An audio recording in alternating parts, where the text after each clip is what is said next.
ನ್ಯೂಸ್ಗೆ ಸ್ವಾಗತ. ನಾನು ದಿವ್ಯಶ್ರೀ. ಹೆಡ್ಲೈನ್ಸ್. ಮತ್ತೆ 2 ಕಡೆ ಅತ್ಯಾಚಾರ, ಅಪ್ರಾಪ್ತೆ ಮೇಲೆ ಕಾಮಾಂತರ ಅನಾಚಾರ, ಪೊಲೀಸರು ಬಿಡಿಸುತ್ತಿದ್ದಾರೆ ಗ್ರಹಚಾರ.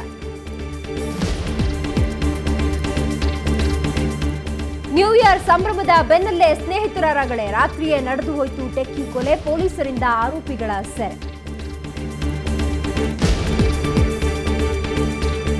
ಎಂಜಿ ರೋಡ್ನಲ್ಲಿ ಹೊಸ ವರ್ಷದ ಹರ್ಷ, ಬೆಳಗ್ಗೆ ಬಿದ್ದಿತ್ತು 4 ಲೋಡ್ ಕಸ, ಶುಚಿಗೊಳಿಸಲು ಬಿಬಿಎಂಪಿ ಸಿಬ್ಬಂದಿ ಹರಸಾಹಸ.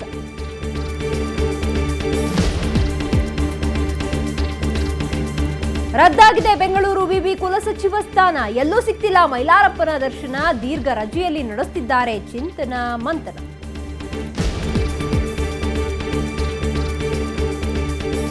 ಹೊಸ ವರ್ಷದ ಹೊಸ್ತಿಲಲ್ಲಿ ಅವರೇ ಮೇಳ, ಬಾಯಲ್ಲಿ ನೀರೂರಿಸುತ್ತಿದೆ ಅವರೇ ಬೇಳೆ ಮಸಾಲ, ಬೀರಲಿದೆ ನಾನಾ ಖಾದ್ಯಗಳ ಪರಿಮಳ.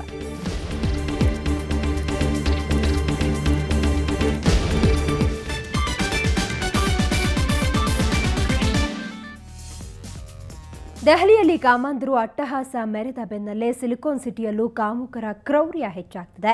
ಇವತ್ತು ಕೂಡ ಇಬ್ಬರು ಅಪ್ರಾಪ್ತಿಯರ ಮೇಲೆ ಕಾಮುಕರು ಅಟ್ಟಹಾಸ ಗೈದಿದ್ದಾರೆ.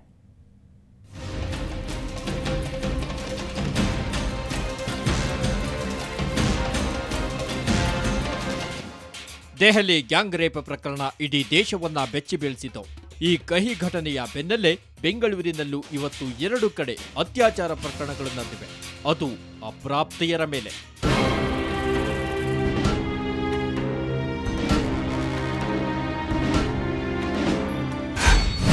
ನಂಬರ್ 1, ಆನೇಕಲ್ನಲ್ಲಿ ಮಾನಸಿಕ ಅಸ್ವಸ್ಥೆ ಮೇಲೆ ರೇಪ್.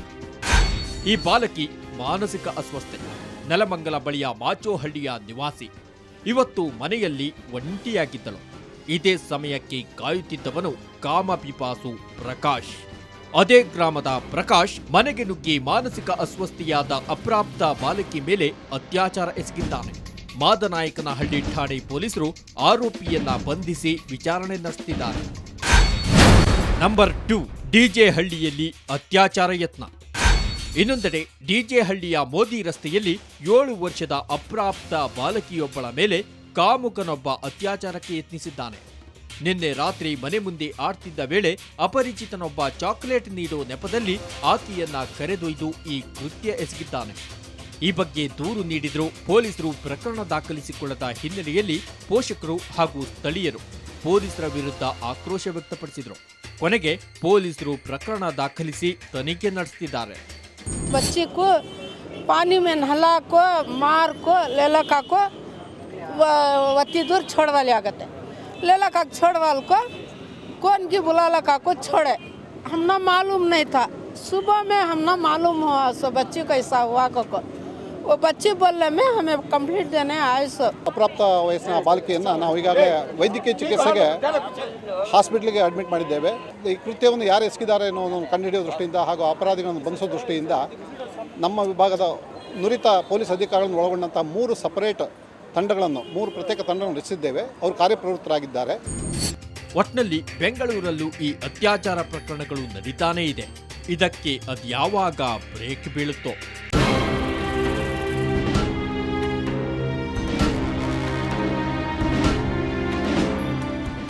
ಬ್ಯೂರೋ ರಿಪೋರ್ಟ್, ಸುವರ್ಣ ನ್ಯೂಸ್. ನೆಲಮಂಗಲದ ರಕ್ತಚರಿತೆ ಮುಗಿಯಿತು ಅನ್ನುವ ವೇಳೆಯಲ್ಲೇ ಮತ್ತೆ ಬೆತ್ತನಗೆರೆ ಶಂಕರ ಸದ್ದು ಮಾಡಿದ್ದಾನೆ.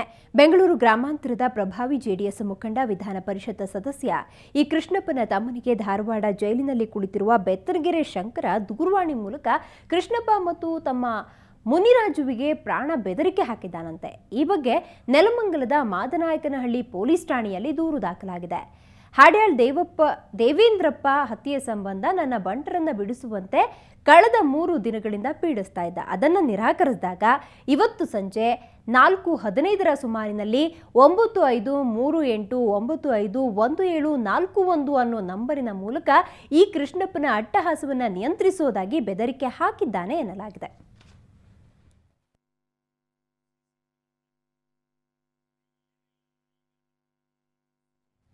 ಇನ್ನೇನು ಬೆಳಕಾಗಿದ್ರೆ ಹೊಸ ವರ್ಷ.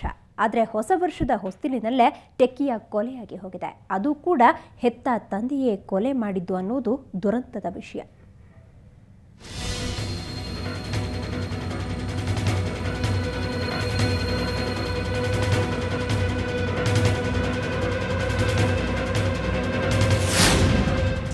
ಈ ಫೋಟೋದಲ್ಲಿರೋ ಈತನ ಹೆಸರು ಮೊಹಮ್ಮದ್ ಅಬುಜಾರ್, ವಯಸ್ಸಿನ್ನು 18. ಆದ್ರೆ ಅಪ್ಪನ ಕುಡಿತದ ಚಟವನ್ನ ಪ್ರಶ್ನಿಸಿದ್ದೇ ಈತನ ಪಾಲಿಗೆ ಮುಳುವಾಯ್ತು ನೋಡಿ. ತಂದೆ ರಫೀಕ್ ಹಾಗೂ ಚಿಕ್ಕಪ್ಪಂದಿರು ಸೇರಿ ಬೆಂಗಳೂರಿನ ಕನಕಪುರ ರಸ್ತೆಯ ಅವಲಹಳ್ಳಿಯ ಮನೆಯಲ್ಲಿ ಉಸಿರುಗಟ್ಟಿಸಿ ಸಾಯಿಸಿದ್ದಾರೆ. ನಂತರ ಅಂಗಡಿಯಲ್ಲಿ ಬೆಂಕಿ ಹಚ್ಚಿ ಶಟರ್ ಹಾಕಿದ್ದಾರೆ ಅನ್ನುವುದು ಮೃತನ ತಾಯಿಯ ಆರೋಪ. चोरी का इल्जाम दे डालिया, सब दे डाले। मेरा बेटे को मैं रहती है बचा ले कुछ थी। अब मेरा बेटा चलेगा, मैं हिरियर को केस करेगा तो मेरे बेटे गवा ली भैया। ಕೇಸ್ ಮುಚ್ಚಿ ಹಾಕೋ ಯತ್ನ ನಡೆಸಿರೋ ಪಾಪಿ ಅಪ್ಪ ರಫೀಕ್ ಅಬುಜರ್ಗೆ ಮಾನಸಿಕ ತೊಂದರೆ ಇತ್ತು, ಅವನೇ ಆತ್ಮಹತ್ಯೆ ಮಾಡಿಕೊಂಡಿದ್ದಾನೆಂದು ಪೊಲೀಸರಿಗೆ ಹೇಳಿಕೆ ನೀಡಿದ್ದಾನೆ. ಆದ್ರೆ ಸ್ಥಳೀಯರು ಮಾತ್ರ ಇದನ್ನ ನಿರಾಕರಿಸಿದ್ದು ಇದು ರಫೀಕ್ನದ್ದೇ ಕೃತ್ಯ ಎನ್ನುತ್ತಿದ್ದಾರೆ. ತಲಘಟ್ಟಪುರ ಪೊಲೀಸರು ಪ್ರಕರಣ ದಾಖಲಿಸಿಕೊಂಡು ತನಿಖೆ ನಡೆಸುತ್ತಿದ್ದು ಘಟನೆಯ ಸಂಪೂರ್ಣ ಚಿತ್ರಣ ತನಿಖೆಯ ನಂತರವೇ ಗೊತ್ತಾಗಲಿದೆ. ಆನೇಕಲ್ನಿಂದ ಕ್ಯಾಮರಾಮನ್ ರವಿಕುಮಾರ್ ಜೊತೆ ಮಂಜುನಾಥ್, ಸುವರ್ಣ ನ್ಯೂಸ್.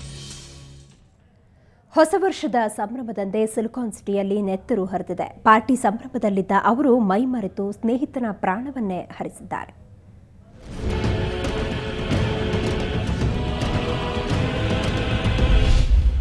ಎಲ್ಲೆಲ್ಲೂ ಹೊಸ ವರ್ಷದ ಸಂಭ್ರಮವಿತ್ತು. ಆದ್ರೆ ಚೆನ್ನೈ ಮೂಲದ ಟೆಕ್ಕಿ ವಿಷ್ಣು ಕಾರ್ತಿಕ್ ಬಾಳು ಮಾತ್ರ ಕರಾಳವಾಗಿಬಿಟ್ಟಿದೆ. ನಿನ್ನೆ ರಾತ್ರಿ ಹೊಸ ವರ್ಷದ ಆಚರಣೆಗಾಗಿ ತಮಿಳುನಾಡಿನ ತಿರುಪುತ್ತೂರಿನಿಂದ ಬೆಂಗಳೂರಿಗೆ ಬಂದಿದ್ದ.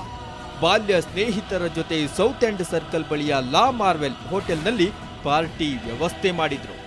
7 ಜನದಲ್ಲಿ 3 ಜನ ಆಟೋದಲ್ಲಿ ಬಂದ್ಬಿಟ್ಟಿದ್ದಾರೆ, ಒಬ್ರು ಅಲ್ಲಿ ಮಿಸ್ ಆಗ್ಬಿಟ್ಟಿದ್ದಾರೆ. ಇವ್ರು ಗೊತ್ತಿಲ್ಲದೆ ಎಣ್ಣೆ ಹೊಡೆದಿರೋರಿಗೆ ಗೊತ್ತಿಲ್ಲದೆ ಬಂದ್ಬಿಟ್ಟಿದ್ದಾರೆ ಮನೆಗೆ. ಇನ್ನು ನಮ್ಮ ಫ್ರೆಂಡು ಒಬ್ಬರು ಬಂದಿಲ್ಲ ಅಂದ್ಬಿಟ್ಟು ಫೋನ್ ಮಾಡಿದ್ದಾರೆ. ಇವ್ರು ಪೊಲೀಸ್ ಹತ್ರ ಸಿಕ್ಕಿದೆ ಫೋನ್, ಈ ಥರ ಮರ್ಡರ್ ಆಗಿದ್ದಾರೆ ಬನ್ನಿ ಅಂತ. ಒಡನೆ ಫಸ್ಟ್ ಬಂದ್ಬಿಟ್ಟಿದ್ದಾರೆ, 4 ಗಂಟೆಗೆಲ್ಲ ಅಲ್ಲಿ ಬಂದ್ಬಿಟ್ಟಿದ್ದಾರೆ ಸ್ಟೇಷನ್ಗೆ ಅಷ್ಟೇ. ಸ್ನೇಹಿತರ ಜೊತೆ ಚೆನ್ನಾಗಿ ಡ್ರಿಂಕ್ಸ್ ಮಾಡಿ ಸೆಲೆಬ್ರೇಟ್ ಮಾಡಿದ್ರು. ಆದ್ರೆ ಮನೆಗೆ ತೆರಳುವ ವಿಷಯಕ್ಕೆ ಸ್ನೇಹಿತರ ನಡುವೆ ಗಲಾಟೆ ನಡೆಯಿತು. ಮಾತಿಗೆ ಮಾತು ಬೆಳೆದು ಸ್ನೇಹಿತರು ಕಾರ್ತಿಕ್ ಎದೆಗೆ ಚಾಕುವಿನಿಂದ ಇರಿದು ಬಿಟ್ರು. ಒಂದು ಚಾಕುವಿನ ಏಟಿದೆ, ಒಂದು ಎದೆ ಸುಮಾರು ಹೊಟ್ಟೆ ಹತ್ರ. ಆದ್ದರಿಂದ ಇದು ಕೊಲೆನೇ ಇರಬೇಕು ಅಂತೇಳಿ ನಾವು ಪ್ರಕರಣ ತೆಗೆದುಕೊಂಡಿದ್ದೀವಿ. ಅದಕ್ಕೆ ಸಂಬಂಧಪಟ್ಟಂಥ ಒಂದು 2 ಮೂವರನ್ನ ಕಸ್ಟಡಿಗೂ ತೆಗೆದುಕೊಂಡಿದ್ದೀವಿ. ಅವರ ಸ್ನೇಹಿತರು ಇದ್ದಾರೆ, ಎಲ್ಲರೂ ಇದ್ದವರೆಲ್ಲ ಜೊತೆಗಿದ್ದವರು. ಇದು ಸಹ CCTVನಲ್ಲಿ ಆಗಿದೆ. ಅವರು ಹೋಗಿದ್ದು, ಹೋಟೆಲ್ಗೆ ಹೋಗಿದ್ದು, ಜೊತೆಗೆ ಹೋಗಿದ್ದು, ಇದ್ದಿದ್ದು, ಬಂದಿದ್ದೆಲ್ಲ. ಒಟ್ನಲ್ಲಿ ಸಂಭ್ರಮದ ಅಲೆಯಲ್ಲಿ ಹೊಸ ವರ್ಷದ ಸೂರ್ಯನನ್ನ ಕಾಣುವ ಮುನ್ನವೇ ಕಾರ್ತಿಕ್ ಕಣ್ಣು ಮುಚ್ಚಿದ್ದಾನೆ. ಜೊತೆಗೆ ಬಂದ ಸ್ನೇಹಿತರೇ ಈಗ ಹಂತಕರಾಗಿ ಜೈಲು ಸೇರಿದ್ದಾರೆ. ಕ್ಯಾಮರಾಮನ್ ವೆಂಕಟ್ ಜೊತೆ ರವಿಕುಮಾರ್, ಸುವರ್ಣ ನ್ಯೂಸ್. ಇನ್ನು ಈ ಬೆಂಗಳೂರಿಗರು ಹೊಸ ವರ್ಷವನ್ನೇನೋ ಅದ್ದೂರಿಯಾಗಿ ಬರಮಾಡ್ಕೊಂಡ್ರು. ಆದ್ರೆ ರಾಶಿ ರಾಶಿ ಕಸವನ್ನ ರಸ್ತೆಯಲ್ಲೇ ಹಾಕೋದ್ರು. ಹಾಗಾಗಿ ಇವತ್ತು BBMP ಕಾರ್ಮಿಕರು ಸಿಟಿಯನ್ನ ಕ್ಲೀನ್ ಮಾಡೋದ್ರಲ್ಲಿ ಸಾಕಾಗಿ ಹೋದ್ರು.